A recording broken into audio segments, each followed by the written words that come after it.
So Kamala Harris and AOC and all the other geniuses in the Democratic Party decided we had to defund the police, and Black Lives Matter told us the cops were racist, and all the dumb people believe them.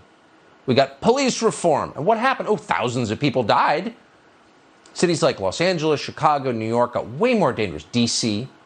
But few places have been hit as hard as a place called Paterson, New Jersey. It is the crime scene no one is talking about. A total of about 170 police officers have been forced out in recent months. It's not a huge place. Meanwhile, during the first half of this year, shootings are up in Paterson by over 70%.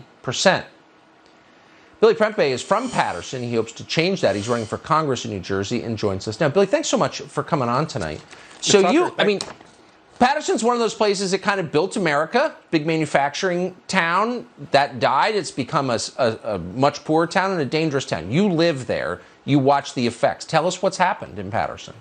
Yeah, I've lived in Paterson, New Jersey my entire life. And where I live in an area called the 4th Ward of Paterson, New Jersey. Yep. And unfortunately, it's not a very safe place. The violence has gone through the roof tremendously. And like you said, right now we're about to approach our 125th shooting in our city not too long ago. And sadly, not too long ago in May, one of my good friends from high school was recently killed by the horrible gun violence that's been going on out here. His name was Ravel Trejo. He meant no harm to anybody, yet this is what's been happening when they've been trying to tell people that we don't need police in our communities. The crime that's been coming out of our city, I believe a lot of it has to do with the lack of opportunities we have out here. People turn to crime, they turn to drugs. Our education system is horrible. The Democrats have controlled our city for well over 60 years, I should say. And the incumbent, my opponent, Bill Pascrell, has been in Congress for well over 24 years. And for the entire time that he's been in office, I've seen my city completely plunge into chaos.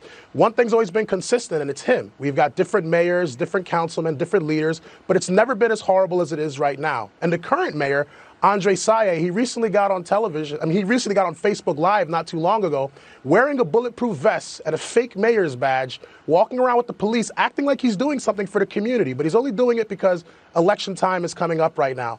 Him wearing that bulletproof vest just shows a testament to his complete failure to our community.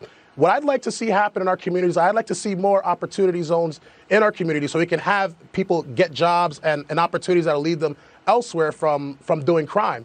But that doesn't seem to be happening here because the Democrats only care about pandering for the camera. They only care about getting votes. And in our city, it's been rife with corruption for many, many years.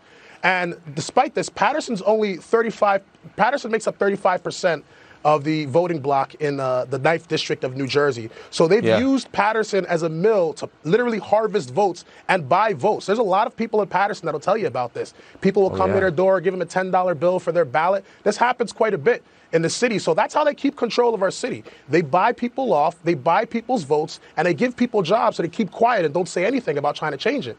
I'm sick and tired of it. I love my city, and I've lived there my entire life, and I only see it going downhill. I've got nothing to lose, and I've got everything to gain, and our community has everything to gain. So that's why I decided to step up and fight for it. What you're saying, I have actually seen some of it in northern New Jersey where you live, and it's totally 100% true, and everyone lies about it. You're telling the truth. And at this point, I don't even care what you're for. The people running it are terrible. And so maybe, what do they have to lose? I'm rooting for you. I appreciate your coming on tonight. You're absolutely right. They've got nothing to lose by voting for you because the people who run it are awful. Thank you. Good luck. Tucker. Good to see you, Billy.